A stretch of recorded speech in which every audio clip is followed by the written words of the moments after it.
Market में होने वाले फेक ब्रेकआउट यानी बिग प्लेयर्स के द्वारा किए जाने वाले ट्रैप से अब कैसे बच सकते हैं, चलिए जानते हैं। हम लोग इसे 4 स्टेप्स में समझेंगे। First, wait for candle closing above the resistance area. यह बैंक निफ्टी का 5 मिनट टाइम फ्रेम का चार्ट है।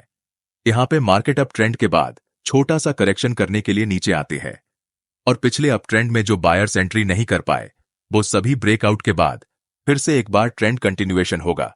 इस उम्मीद में ट्रेड एंट्री करने का इंतजार कर रहे हैं। कुछ देर बाद एक strong green candle resistance area को ब्रेक करना स्टार्ट करता है और इसी पॉइंट पर न्यू बायर्स कहीं ये ट्रेड उनके हाथ से निकल ना जाए, ये सोचकर फोमो में आकर कैंडल क्लोजिंग से पहले ही लॉन्ग ट्रेड में एंट्री करने लगते हैं। ये ग्रीन कैंडल थोड़ी देर ऊपर तो जाती है लेकिन मार्केट में फिर से सेलिंग प्रेशर के कारण प्राइस नीचे आने से एक long wick candle resistance line के पास आकर बन जाती है।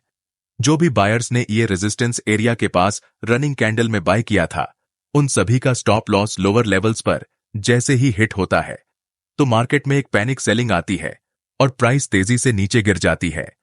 इसलिए कभी भी रेजिस्टेंस या सपोर्ट एरिया को जब तक कोई ब्रेकआउट कैंडल स्ट्रांगली ब्रेक करके क्लोज नहीं करती और आगे जाके रिटेस्ट नहीं करती तब तक ट्रेड एंट्री करने से हमेशा बचना चाहिए। Second, use Fibonacci level. एक ट्रेंडिंग मार्केट में अप ट्रेंड में शुरुआती बायर्स के प्रॉफिट बुक करने से चार्ट पर हमें एक रिट्रेसमेंट जोन बनता हुआ दिखता है। यह रिट्रेसमेंट कितना स्ट्रांग है ये जानने के लिए हम लोग फिबोनाची रिट्रेसमेंट टूल का इस्तेमाल करेंगे। प्राइस अप ट्रेंड में है इसीलिए सबसे आखिरी वाले इंपल्स मूव के बाद हम रिजेंट स्विंग लो से स्विंग हाई तक फिबोनाची रिट्रेसमेंट टूल को ड्रॉ करने के बाद चार्ट पर दिखने वाले पुल बैक अगर फिबोनाची टूल के 0.618 लेवल को ब्रेक किए बगैर प्राइस रिवर्स करती है तो ये एक गुड लॉन्ग ट्रेड अपॉर्चुनिटी होती है। लेकिन अगर प्राइस 0.618 लेवल को ब्रेक करके नीचे क्लोज करती है तो ये एक स्ट्रॉन्ग पुल बैक माना जाएगा। इसीलिए आपको यहां लॉन्ग ट्रेड को अवॉइड करना है क्योंकि मार्केट यहां से रिवर्स होने के चांसेस ज्यादा होता है। Third, check the pull back percentage. एक अप ट्रेंड में चार्ट पर हायर लोज का स्ट्रक्चर बनाते हुए प्राइस ऊपर बढ़ती है। कुछ समय बाद शुरुआती बायर्स जब अपना प्रॉफिट बुक करते हैं तो प्राइस में पुल बैक आता है। अगर पुल बैक छोटा हुआ तो इसका मतलब यहां पे बहुत कम बायर्स ने प्रॉफिट बुक किया है और बहुत से बायर्स अभी भी ट्रेड में बने हुए हैं। ऐसे स्मॉल पुल बैक के बाद अगर प्राइस फिर से अपना पुराना हाई ब्रेक करता है तो यहां मार्केट अपने पुराने ट्रेंड को कंटिन्यू करने के चांसेस बढ़ जाता है। लेकिन अगर ये पुल बैक अपने रीसेंट स्विंग हाई और स्विंग लो के 50% से ज्यादा मूव करता है तो ये एक फेल सेटअप है।